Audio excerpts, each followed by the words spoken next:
Y el monopolio ya no actúa según las leyes de la economía, sino, como dije, otras instancias políticas, de coacción y, por último, militar.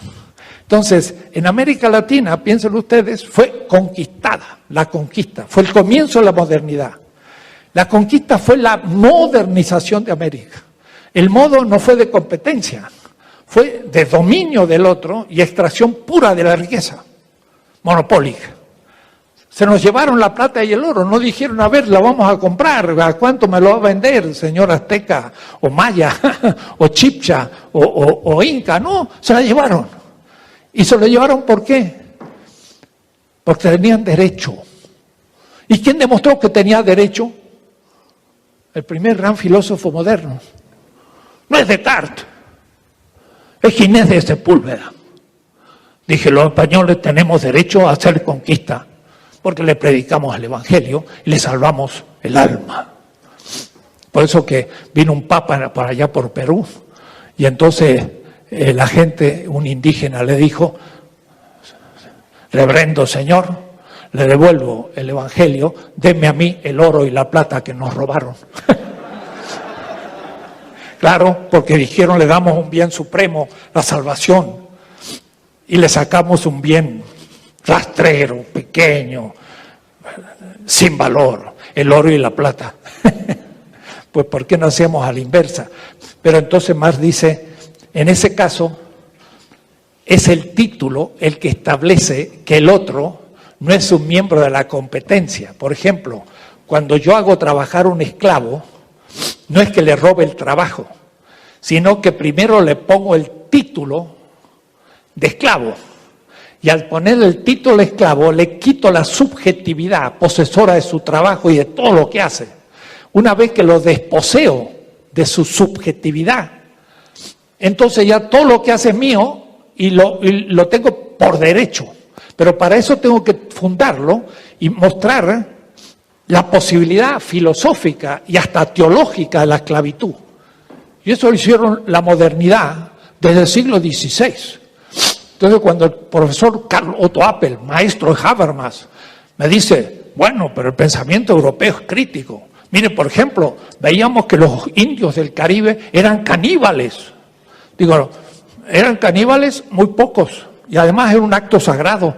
No se cree usted que lo comían así nomás, sino que era un acto respetuoso y algunos hasta voluntario. Pero una cosa, ¿qué es peor? ¿Alguna excepcional comida ritual de un ser humano o la esclavitud que vendió como perros, o mejor dicho, caballos, a millones de negros, de africanos, a los que sobre mesas en Cartagena de India ponían a las africanas y los africanos desnudos, miraban los dientes como los caballos, veían si los órganos sexuales estaban adecuados y lo compraban por 3, 4, 5 monedas de oro y se lo llevaban. Y los reproducían, ni matrimonio había, y hasta los hijos también eran vendidos. ¿Qué es peor, el canibalismo o la esclavitud? Y Karl Otto Appel, filósofo europeo, me miró como diciendo, entiendo.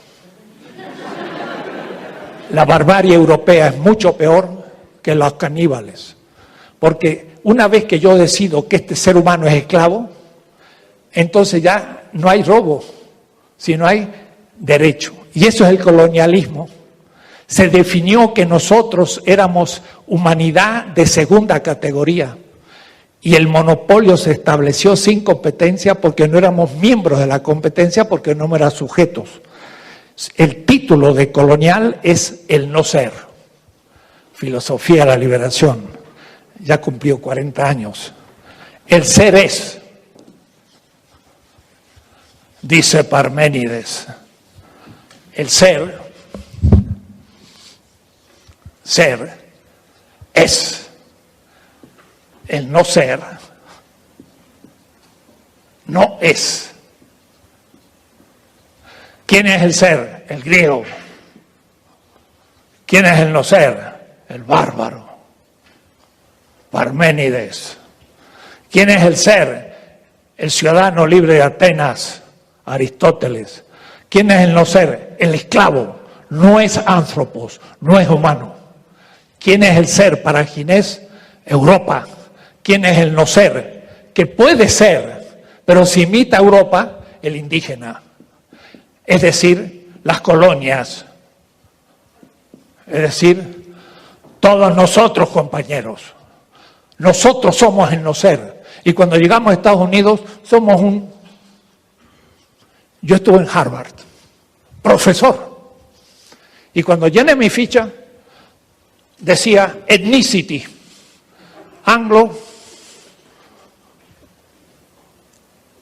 latino, no decía así, decía anglo, después decía afro, después decía indígena y después al final latino. Pero en el afro, entre paréntesis, no latino. Y en el indígena decía no latino. O es decir, que si usted era un afro, pero no de Puerto Rico, era más que el de Puerto Rico, que es un afro, pero latino. Si usted era un indígena de Texas, usted era el tercero. Pero si usted venía un indígena de Chiapas, usted era un latino. Entonces yo le digo a la señorita, ¿y yo usted dónde me pone a mí? Porque el primero era blanco. Y me dijo, póngase en latino.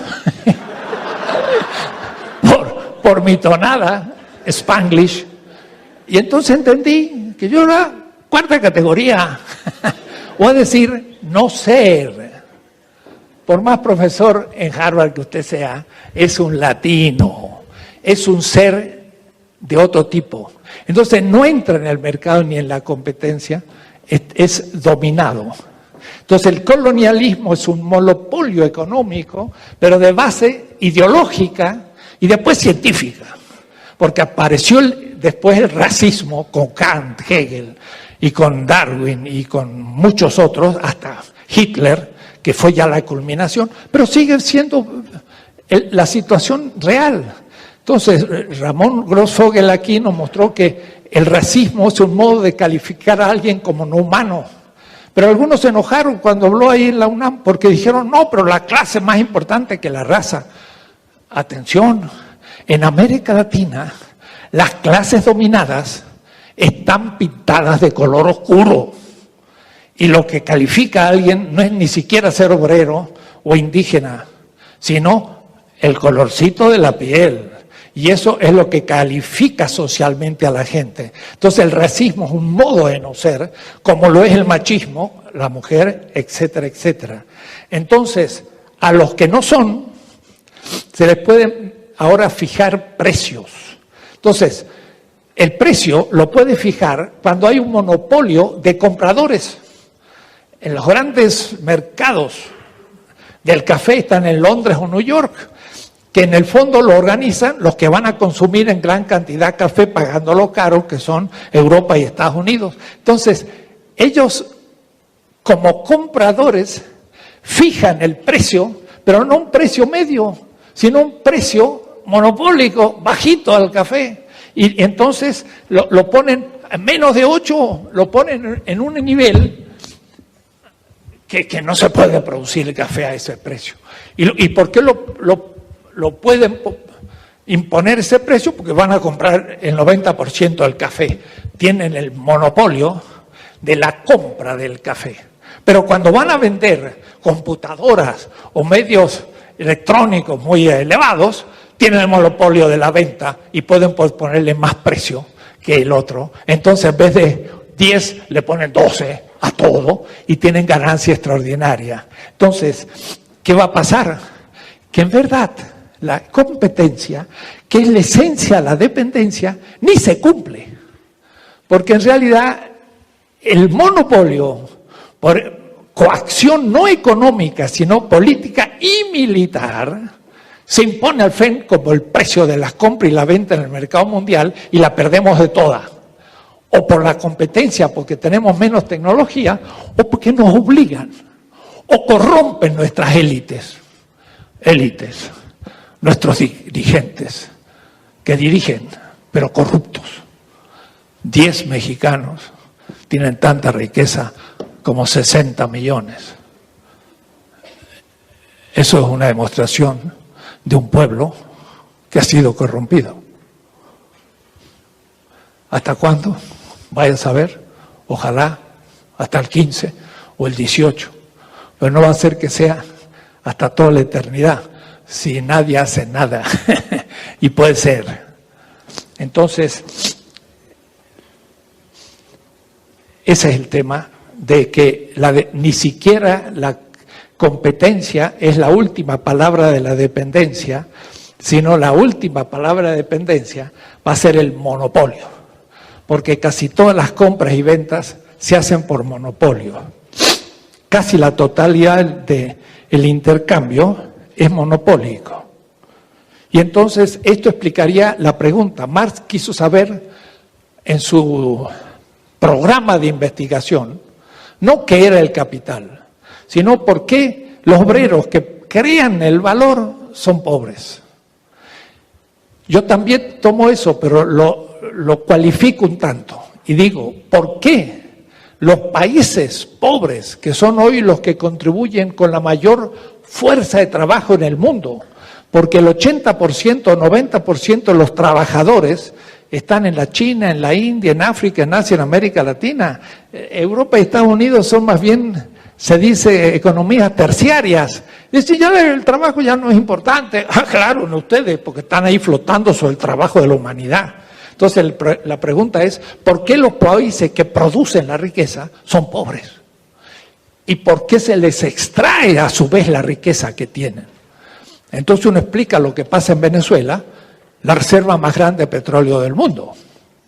Ahí le mandan todo, los cañones, pero de los medios de comunicación, en manos de los monopolios de la comunicación, como en México. En México una cadena de televisión puede imponer un presidente. Lo crea como un producto, Coca-Cola, y lo imponen. Entonces, claro, después tiene rédito porque ahora en la distribución vuelve a ganar. En la cuestión de los canales que se están hablando, fue claro, ¿cómo no va a ganar si ya hizo bastante? Ahora tiene que ganar algo. Todo eso es lógico, pero todo eso justamente Marx lo mostraba muy claramente. Por eso Marx vuelve. Y algunos dicen, pero está en el siglo XIX. Los principios que él marca, actualizados y desarrollados, son lo más actual que se puedan pensar. La causa de la pobreza de los países pobres es mi tema. Y es mi tema en ética, y en política, y en todo. En la estética, en la lógica, no se imaginan. La lógica también. Y la lógica de Hegel fue pensado una lógica del ser. La de Marx y la mía parte del no ser, del otro, del pobre, del explotado, que es el que en sus manos tiene el futuro. Así lo espero y así lo creo, si no, no podría hablar, porque si simplemente mostrar el mal por el mal mismo, pues ¿qué tarea haría? Los haría ustedes pesimistas, pero no, van a ver que las tesis van a ir hacia que podemos cambiar esto y tendremos que hacerlo, porque no pueden seguir las cosas así. Así que